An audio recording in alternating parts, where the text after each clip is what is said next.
حیدرآباد نواب شاہ کو چھوٹے بڑے شہروں سے گزرتے ہوئے ٹرین نے جب انہیں گھمبٹ کے اسٹیشن پر اتارا تو اگلے ہی پل زوفی کو آس پاس ویران کھیت کھلیان اور دور اکا دکا دکانیں اور چھوٹے چھوٹے گھر دیکھ کر اپنے یہاں آنے کے فیصلے پہ افسوس ہوا۔ اسٹیشن پر انہیں چچا اصفر ہی لینے آئے تھے۔ پلیٹ فارم کراس کر کے جب وہ لوگ دوسری طرف پہنچے تو قطار در قطار یہاں ٹانگے یوں کھڑے ہوئے تھے جیسے جناح ٹرمینل کے باہر ٹیکسیاں کھڑی ہوتی۔ خیر وہ یہ سب ایک ٹانگے پر سامان سمیت سوار ہوئے اور اپنی منزل کی جانب رواں دواں ہوئے۔ پاپا تو چونکہ اس سب کی عادی رہ چکے تھے، ان کے لیے یہ سب نیا نہیں تھا، اس لیے وہ چچا اصفر سے باتوں میں مصروف تھے، جبکہ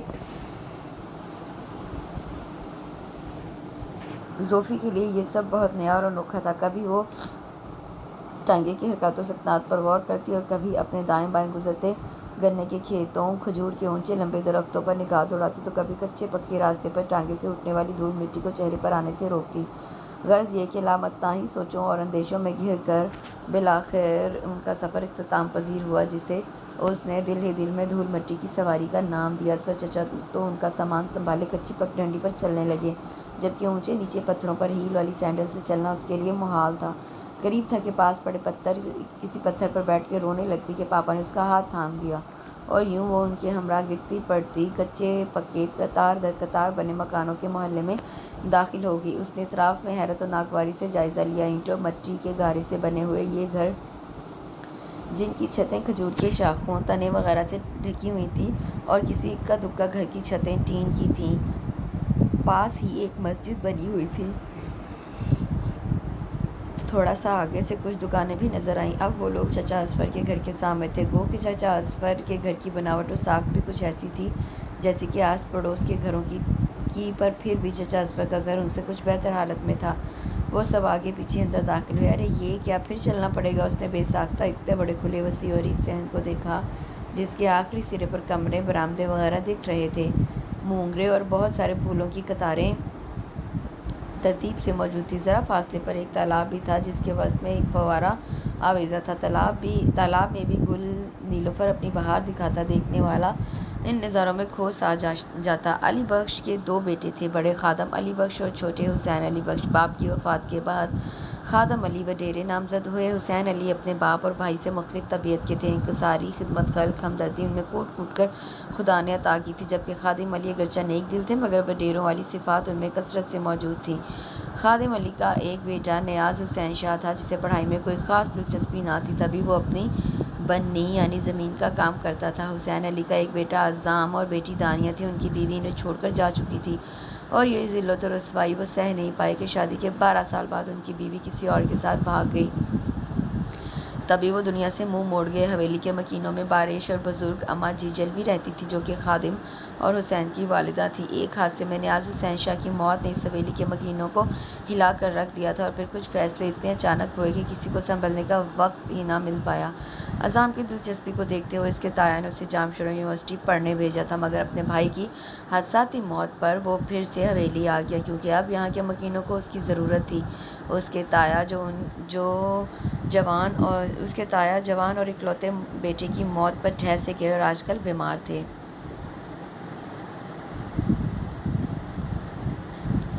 یار سے شیخ کا تعلق بظاہر تو گھمبٹ کے قریبی گاؤں سے تھا، لیکن اپنے والدین کی وفات کے بعد وہ اپنا دیہی گاؤں چھوڑ کر کراچی شفٹ ہو گئے تھے۔ ان کے کزن رشتہ دار سبھی اسی گاؤں میں مقیم تھے۔ نواب شاہ سے گریجویشن کر کے جب وہ کراچی شفٹ ہو گئے تب یہیں کے رہنے والی سائرہ کو اپنا شریک سفر بنایا۔ سائرہ ایک سوشل ورکر وومن تھی۔ شادی کے بعد بھی ان کا سوشل سرکل یوں ہی جاری رہا۔ یاسر شیخ بھی ایک آفس میں مینجمنٹ کے عہدے پر فائز تھے۔ گزرتے وقت کے ساتھ ساتھ ان کے آنگن میں یکے بعد دیگرے دو تتلیوں نے اپنی چہچہاہٹ، رنگوں اور خوشبوؤں سے رونق بخشی۔ بڑی بیٹی گلفشاں تھی اور پھر چھوٹی زوفشاں۔ دونوں کو اپنے ماں باپ کا یکساں پیار ملا، تبھی ان میں دونوں کے گن شامل تھے۔ گلفشاں نے گریجویشن مکمل کیا ہی تھا کہ اس کے رشتے آنا شروع ہو گئے، جس میں سے جنید انہیں موزوں لگا، اور یوں گلفشاں جنید بن کر پیا دیش سدھاری۔ آج کل وہ کینیڈا میں مقیم تھے اور اس کا 6 ماہ کا پیارا سا بیٹا رومیل تھا، جبکہ باتونی، شرارتی، ہنس مخ سی زوفشاں آج کل BCom کر کے فارغ تھی۔ اسے گھومنے پھرنے کا بہت شوق تھا، مگر پاپا کی اپنی مصروفیات تھی، جبکہ ممی کا اپنا سوشل ورک کا دائرہ اتنا وسیع تھا، اور ویسے بھی ممی کو گاؤں کا ماحول پسند نہیں تھا۔ تبھی اپنے پاپا کے آبائی گاؤں وہ چاہ کر بھی نہیں جا پائی تھی، مگر وہ انجان تھی کہ آنے والا وقت اس کو کس دوراہے پر لا کھڑا کر دے گا۔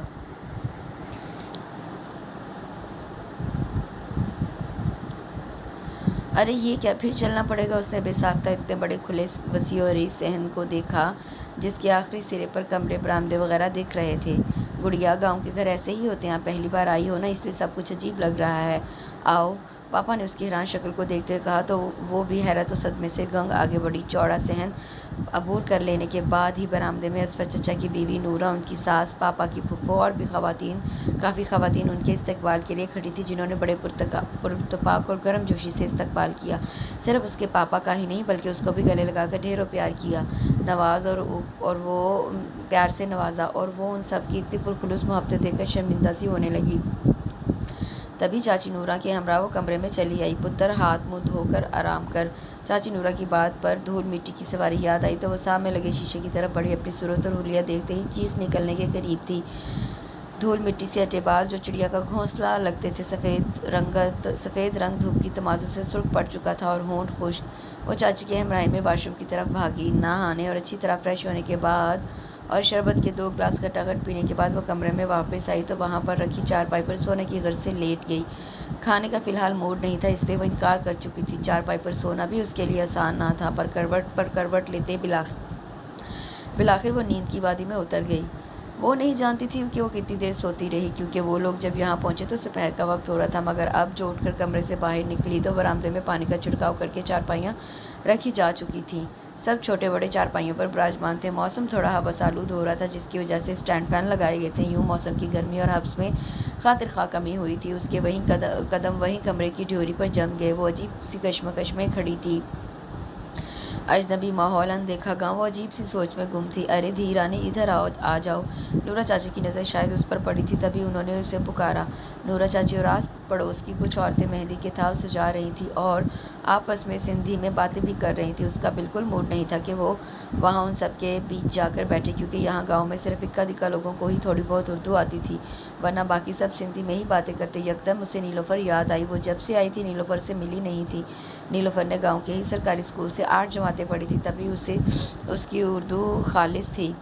چاچی، نیلوفر کہاں ہے بیٹا؟ وہ پاڑی پڑوس میں اپنی بوا کے ہاں مائیوں بیٹھی ہے، آج مہندی رکھی ہے، سب مرد بھی جمع ہوں گے تبھی وہاں بٹھایا ہے۔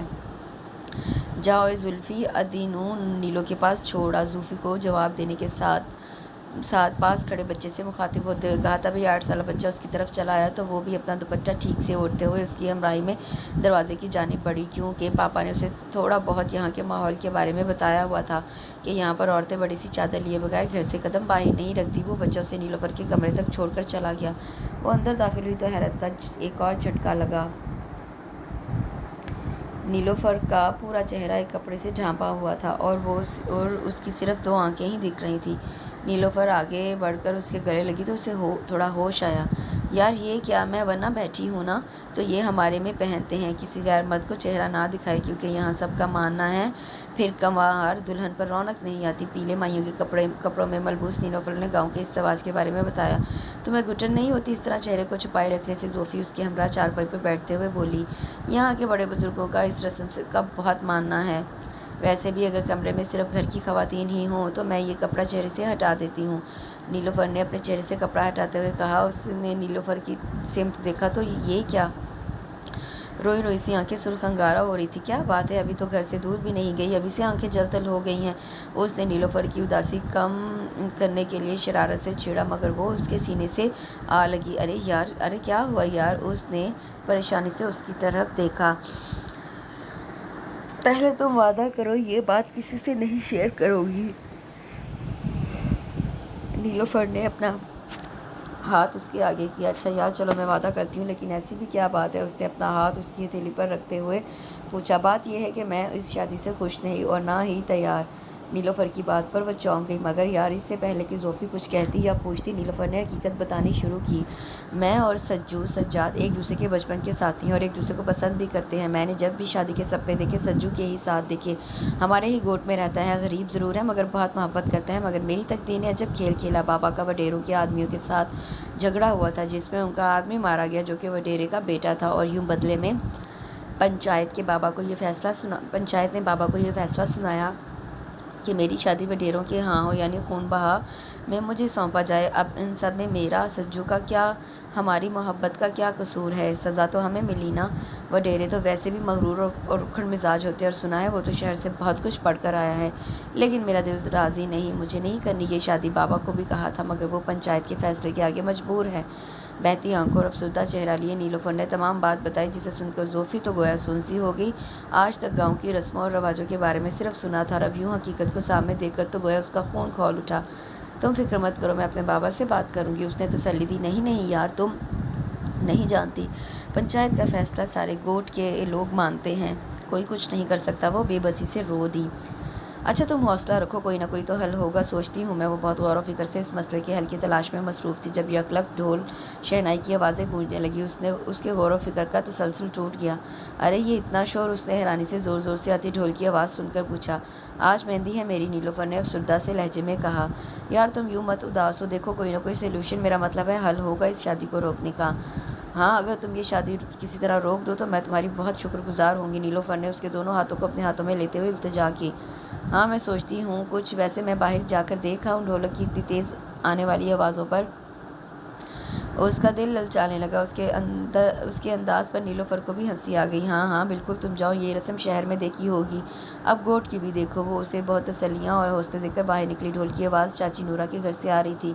اس کے قدم اس سمت بڑھ گئے، جبھی راستے میں چاچی نورا مل گئی۔ ریشم کا ستاروں سے مزین دوپٹہ اوڑھے جگمگ کرتے ستاروں کے بیچ چاند کا ٹکڑا لگی، مگر اس کو اس وقت زہر لگی تھی۔ ایسی بھی کیا خود غرضی کہ اپنی اکلوتی بیٹی کو یوں رسم و رواج کی بھیڑ چڑھا دینا۔ دی میں تمہیں بلانے آ رہی تھی۔ آج ہی مہندی کی رسم شروع ہونے والی ہے، تو انہیں تیار بھی ہونا ہے۔ گو کہ اس کا بالکل موڈ نہ تھا اب اسے ظالم سماج کسی رسم میں شامل ہونے کا، مگر مجبوری تھی، سو وہ چپ چاپ تیار ہونے چلی گئی۔ جب وہ تیار ہو کر باہر نکلی تو چاچی نورا کی نند نے نہ کرنے کے باوجود اس کے بالوں میں موتیوں کا پراندہ بھی گوندھ دیا۔ اسے اس وقت اپنا آپ دیکھ کر بہت ہنسی آنے لگی۔ وہ بھی انہی کی طرح گاؤں کی لڑکی لگ رہی تھی۔ صحن میں پہنچی تو حیران ہو گئی۔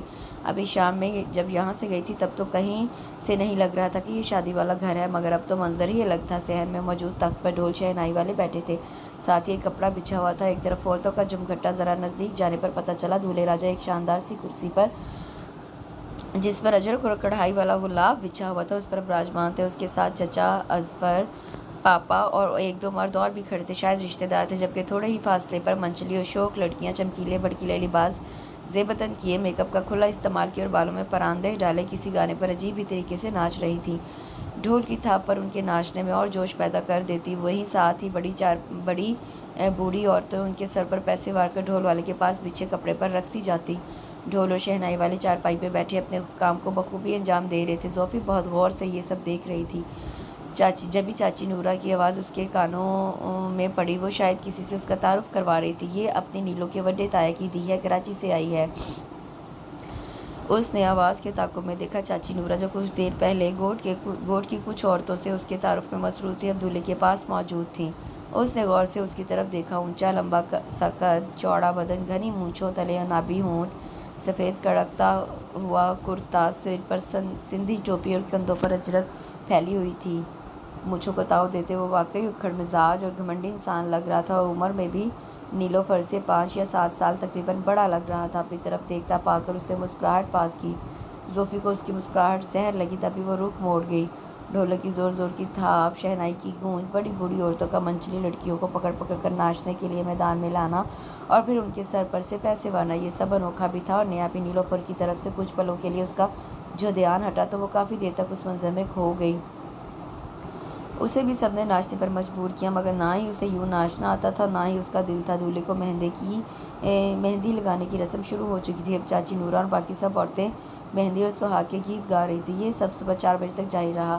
اس کا ارادہ و خیال تھا کہ اب یہ رسم ختم ہو گئی تو اب سب سوئیں گے، مگر یہ اس کی خام خیالی تھی۔ چاچی نورا کی زبانی اسے پتہ چلا کہ مہندی کے اختتام کے بعد نکاح اور رخصتی ہونی ہے۔ دولہا بھی بیٹھک میں جا چکا تھا، کیونکہ وہ دوسرے گاؤں سے آیا تھا، اس لیے اسے یہیں پاس میں گھر کے قریب بیٹھک میں ٹھہرایا گیا، اس لیے وہ بھی تیار ہونے جا چکا تھا۔ اب وہ بارات لے کر آنے والا تھا۔ چاچی نورا نے اسے بھی باقی لڑکیوں کے ساتھ نیلوفر کو تیار کرنے بھیجا، تبھی اس کا ذہن نیلوفر کی طرف گیا۔ اب کیا ہوگا، یہ سوال اس کے ذہن میں گوندا۔ وہ تیزی سے باقی لڑکیوں سے پہلے